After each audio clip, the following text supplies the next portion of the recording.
ಅಭಿಮಾನಿಗಳು ಮಾಧ್ಯಮಗಳ ಕಣ್ತಪ್ಪಿಸಿ ದರ್ಶನ್ ಶಿಫ್ಟ್ ಮಾಡಿದ್ದೇ ರೋಚಕ. ಹೊತ್ತು ಮೂಡುವ ಮೊದಲೇ ಪೊಲೀಸ್ ಜೀಪ್ ಅನ್ನ ಹತ್ತಿದ್ರು ಆರೋಪಿ ದರ್ಶನ್. ಬೆಳಗಿನ ಜಾವ 4:30ಕ್ಕೆ ಪರಪ್ಪನ ಅಗ್ರಹಾರದಿಂದ ಪೊಲೀಸ್ ಜೀಪ್ ಹೊರಡುತ್ತೆ. KA02G3717 ನಂಬರಿನ ನೀಲಿ ಬಣ್ಣದ ಬುಲೆರೋ ಜೀಪ್ನಲ್ಲಿ ಬಳ್ಳಾರಿಗೆ ಅವರನ್ನ ಕರೆದುಕೊಂಡು ಹೋಗಲಾಗುತ್ತೆ. ಬಳ್ಳಾರಿ ತಲುಪಲು 2 ರೂಟ್ ಪ್ಲಾನ್ ಮಾಡಿಕೊಂಡಿದ್ರು ಬೆಂಗಳೂರು ಪೊಲೀಸರು. ಮಾಧ್ಯಮದವರನ್ನ ಕನ್ಫ್ಯೂಸ್ ಮಾಡಲು 2 ಮಾರ್ಗದ ರೂಟ್ ಪ್ಲಾನ್ ಮಾಡಿಕೊಂಡಿದ್ರು. ತುಮಕೂರು ಚಿತ್ರದುರ್ಗ ಮಾರ್ಗ ಒಂದು, ಆಂಧ್ರ ಮಾರ್ಗದಲ್ಲಿ ಹೋಗೋ ಪ್ಲಾನ್ 2ನೇದ್ದು. ತುಮಕೂರು ಮಾರ್ಗದಲ್ಲಿ ಮಾಧ್ಯಮಗಳ ಕಣ್ತಪ್ಪಿಸಲು ಸಾಧ್ಯ ಆಗೋದಿಲ್ಲ.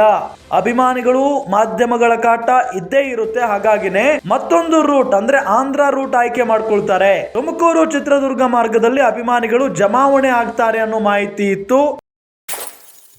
ಹೀಗಾಗಿ ಆಂಧ್ರ ಮಾರ್ಗದ ಮುಖೇನ ಬಳ್ಳಾರಿ ತಲುಪ್ತಾರೆ ಪೊಲೀಸರು. ದರ್ಶನ್ ಅವರನ್ನ ಕರ್ಕೊಂಡು ದೇವನಹಳ್ಳಿ, ಅನಂತಪುರ, ಪೇನುಗೊಂಡ, ಆಂಧ್ರ ಮಾರ್ಗವಾಗಿ ಬಳ್ಳಾರಿಗೆ ರೀಚ್ ಆಗ್ತಾರೆ ಸುಗಮವಾಗಿ. ಇವತ್ತು ಬೆಳಗ್ಗೆ 10 ಗಂಟೆಗೆ ದರ್ಶನ್ ಜೊತೆಗೆ ಬಳ್ಳಾರಿಗೆ ತಲುಪ್ತಾರೆ ಪೊಲೀಸ್ ಪಡೆ. ಅಂದ್ರೆ ಎಕ್ಸಾಕ್ಟ್ಲಿ ದರ್ಶನ್ ಅವರನ್ನ ಕರ್ಕೊಂಡು ಹೋಗುವಂತ ಸುದ್ದಿ ತಿಳಿದ್ರೆ ಮುಗೀತು. ದರ್ಶನ್ ಅಭಿಮಾನಿಗಳು ಎಲ್ಲಾ ಕಡೆ ನಿಂತ್ಕೊಂಡು ಬಿಡ್ತಾರೆ.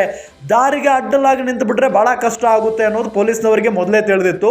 ಹಾಗಾಗಿನೇ ಯಾರಿಗೂ ಗೊತ್ತಾಗದ ರೀತಿಯಲ್ಲಿ ಬೆಳಗ್ಗೆ ಇನ್ನೂ ಹೊತ್ತು ಮೂಡಿಲ್ಲ, ಬೆಳಕಾಗಿಲ್ಲ, 4:30ಕ್ಕೇನೆ ಇಲ್ಲಿಂದ ಜಾಗ ಖಾಲಿ ಮಾಡ್ತಾರೆ. 10 ಗಂಟೆ ಅಂತ ಅಂದ್ರೆ ಬಳ್ಳಾರಿಗೆ ರೀಚ್ ಆಗ್ತಾರೆ ಆರಾಮಾಗಿ.